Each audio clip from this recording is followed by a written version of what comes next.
Hello YouTube, Randy from Crossfire Holsters and crossfireholsters.com. I've had a couple recent emails from customers and YouTube subscribers asking me to explain just a little bit of what's going on when I'm making the holsters instead of just me showing a video of me making them. Customer for this order wanted a tactical slimline for the Glock 26, and this one has tension adjustment screws in it, so when you do that for the mock-up of this holster, you got to have a little offset. This one's for the Glock, placed underneath the muzzle and before the trigger guard, so it gives a little bit of an offset, so when you actually tighten down on the adjustment screws, it'll actually close in on the holster. Because if you press the gun and the two pieces of Kydex come directly together and then you space it out, it's not going to give you the proper tension adjustment as if you have a little offset to actually close in on it. With that being said, let me just mock this up.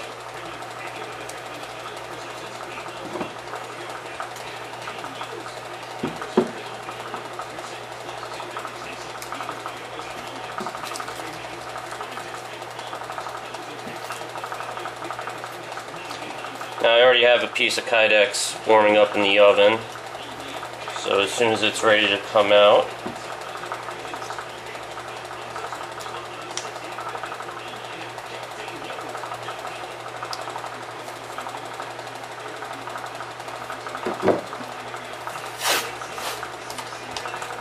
this is just regular old blue painter's tape.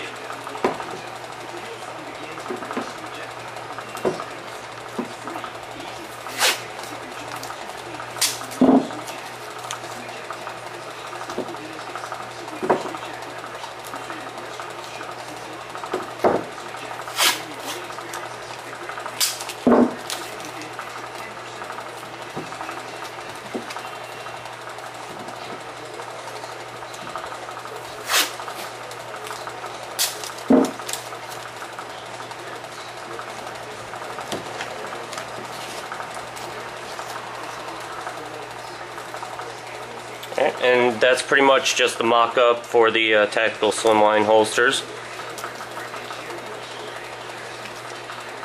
And when the Kydex is ready to come out, I'll continue the video. Alright, the Kydex is just about ready to come out of the oven. It's right around 328.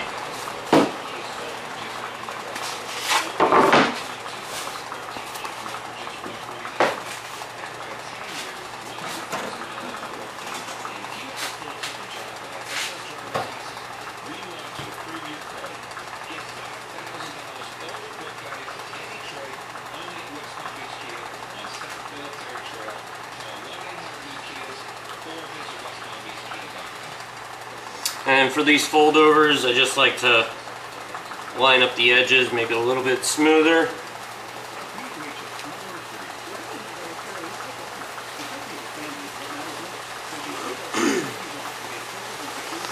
And then when putting the foam down, just kind of roll it on so it keeps that place where I put it.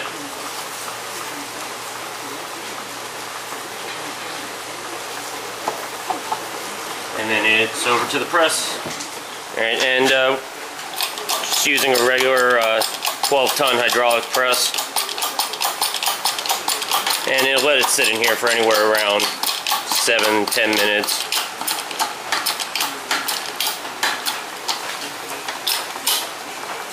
And while it's in the press, normally I like to knock out the belt loops at that time. Alright, and for the belt loops, it's a really simple process. Just get the heat gun out, warm up the material. Alright, and for the 1.5-inch belt loops, just take a simple piece. It's the same size.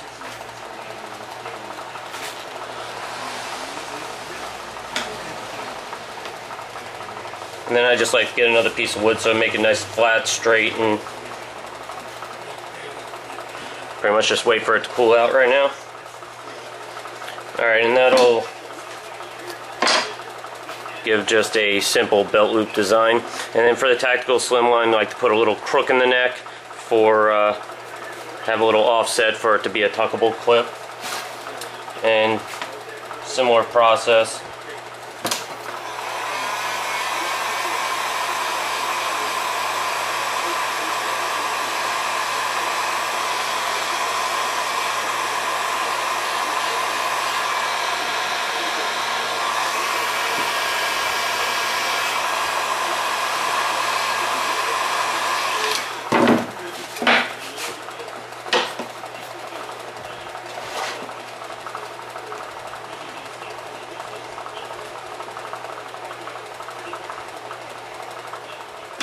Alright, it's not a really complicated deal, but it gives you a nice bend. And then after the holster is completed, we'll add holes to it and attach it to the holster. Alright, it's been about 10 minutes in the press, so let's see how it came out.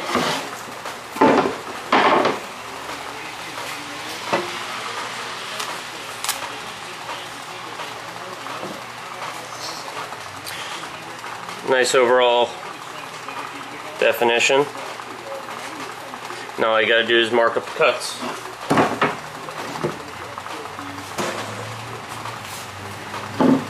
Normally all I use is just a regular old pencil, and then a piece of wood that I use for my lines, and then I also have for my markings for belt loops.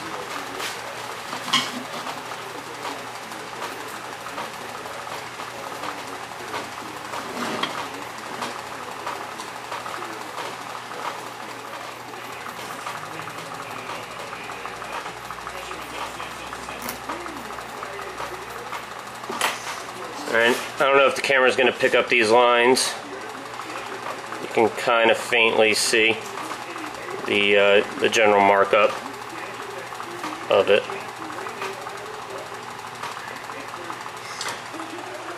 And if the camera shakes a little bit, sorry, but the table saw makes a bounce.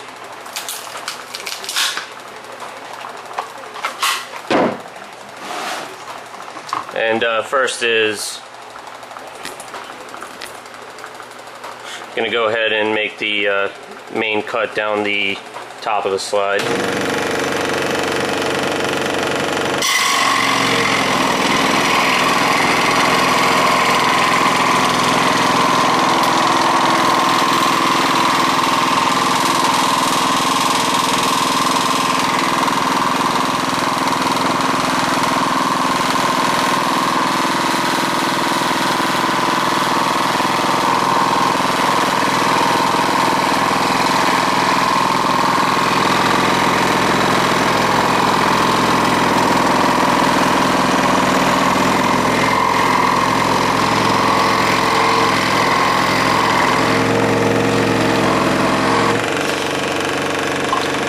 Sometimes just because of the way it's angled, you might have to cut that twice just so it's easier to break away.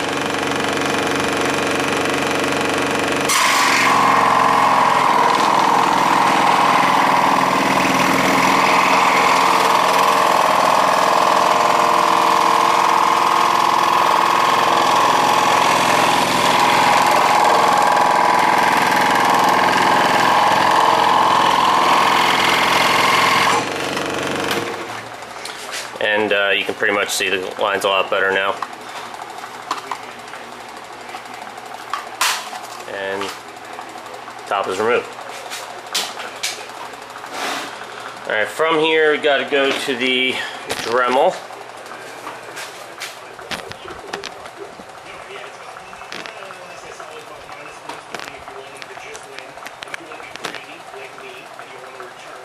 Alright, and for these cuts, we're just going to follow the remainder of the lines that the scroll saw couldn't get out.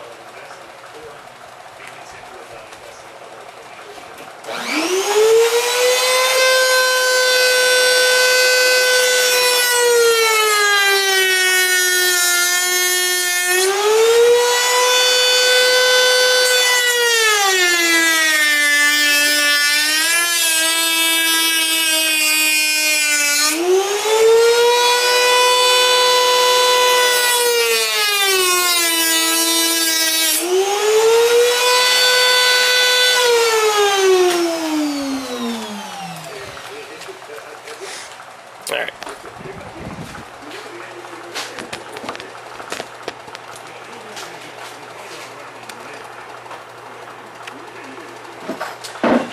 After you make the initial cuts, come over to the belt sander, and then we got to put our grooves in the top of the holster, and also round off our cut down at the bottom. See if I can angle this a little better so you can see what's going on.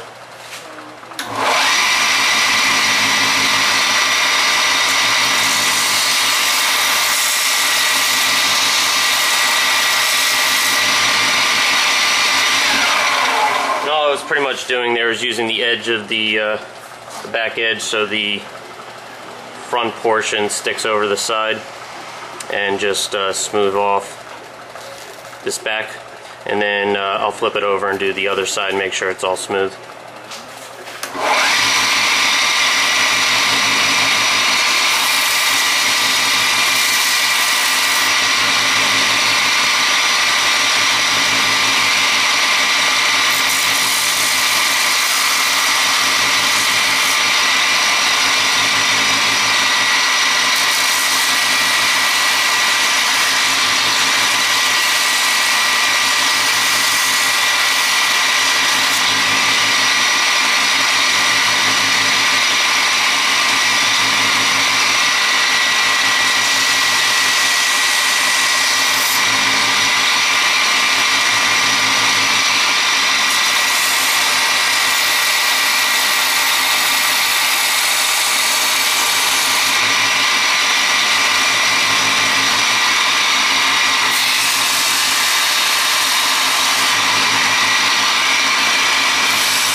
Alright, from there you get the basic shape. Got to get rid of all these little burrs, and then we're eventually going to have to remove the bottom, but we go back to the Dremel after this just to clean up the edges.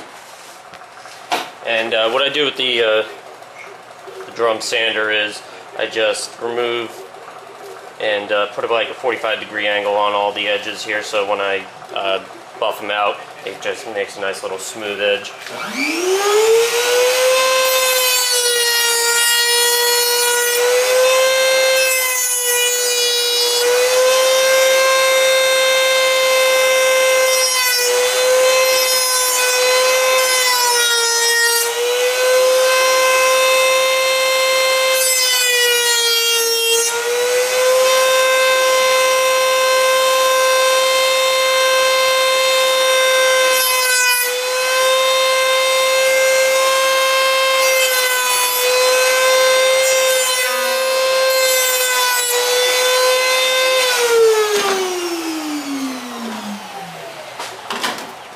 Alright, from there, just like to get a good feel for how the grip's going to come out. If I need to remove a little bit more material around the trigger guard.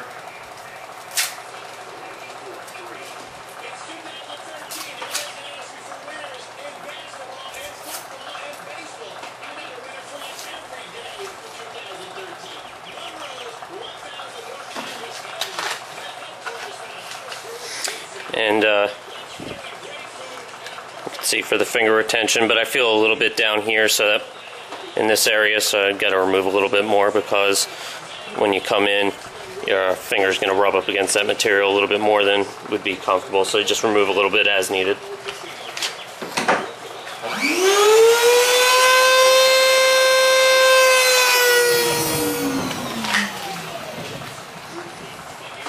And that feels a lot more comfortable. There's less play up against your finger with the material right on the edges. So now I need to cut that portion off so it's nice and flush up against the trigger guard, and the tension adjustment has a area to clamp down on. This is what I was talking about earlier. If you press the Kydex, let me get...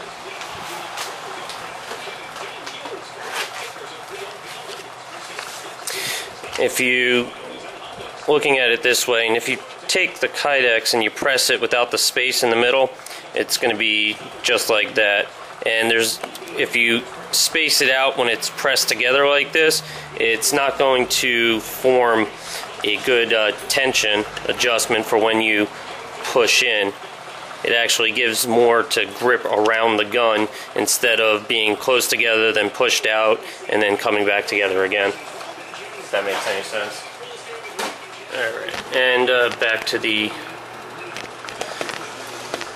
belt sander.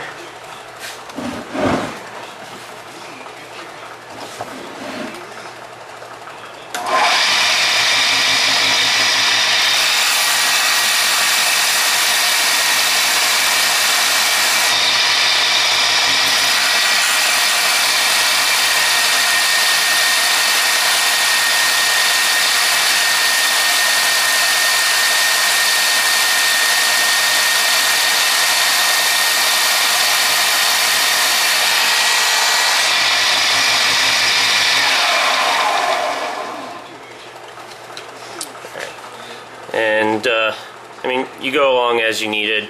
Maybe take a little bit more off the bottom and just roll it up so you get a nice beveled edge. And then just clean up the bottom here. We'll do that with the Dremel and the drum wheel.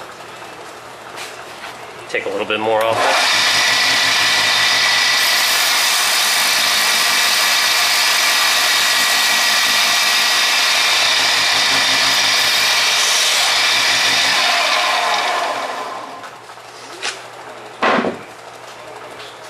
Alright, and back on the drum sander.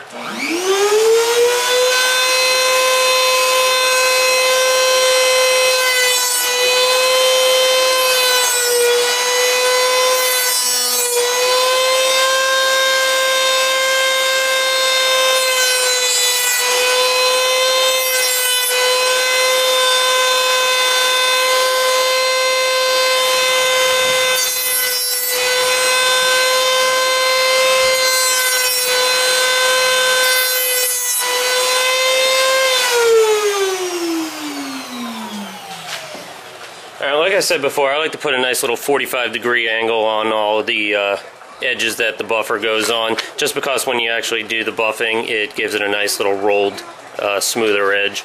But that's pretty much the general cutout.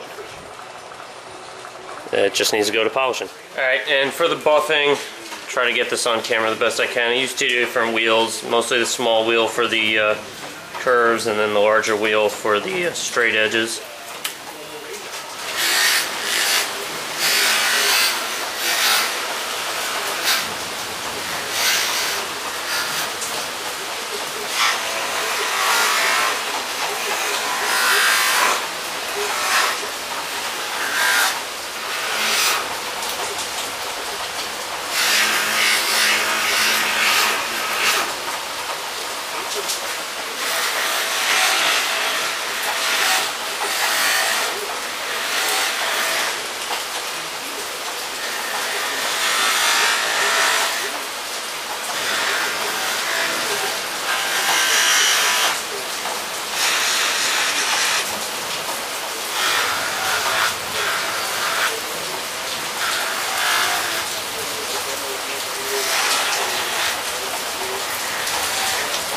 And also with these little wheels, try to get on the insides, get a nice round, smooth edge.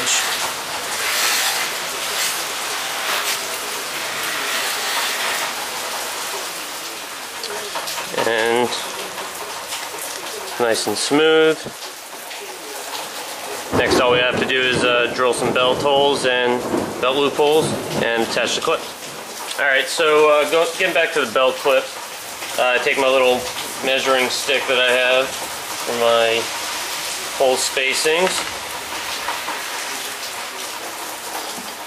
Get my 2 dots. Alright, sorry about that. My camera cut out for a minute, so get back to it. Pretty much all I did was made the 2 holes for the belt loop. Now I just need to trim off the excess.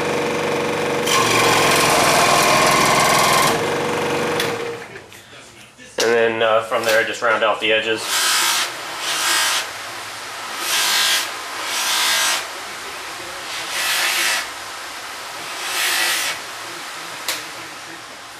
And just get a nice rounded off belt loop.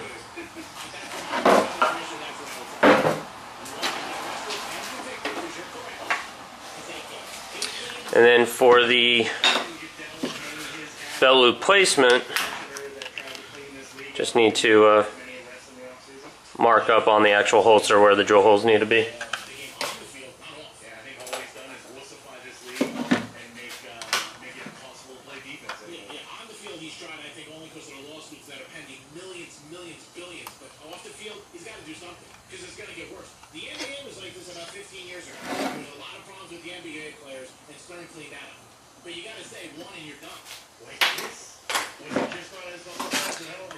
And then all I use is just another little piece of wood with a guide hole for each.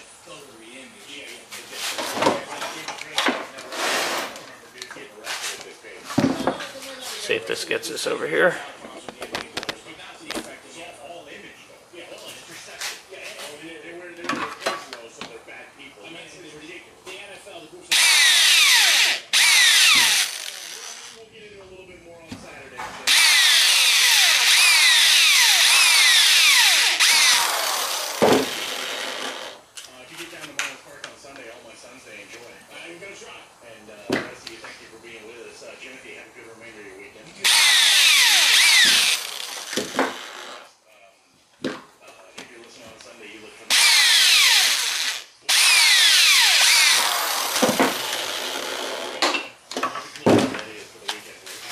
And that's the 2 holes. So now all you need to do is cut out the grommets. And all we use is just rubber hosing. Gives good tension and elasticity. Goes back to shape.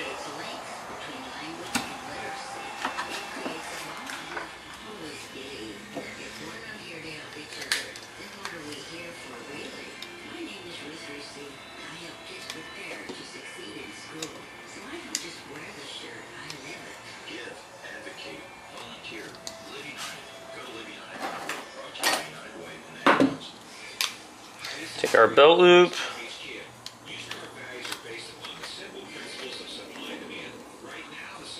And then with these you gotta give it a little love sometimes. Really get the screw in there.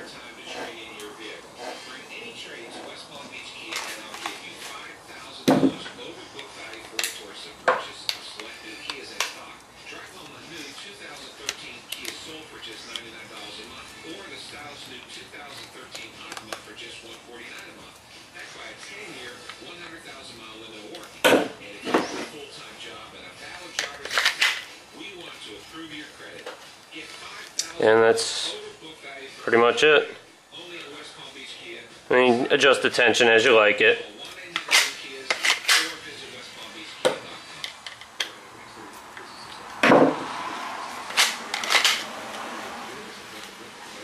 And thank you for watching.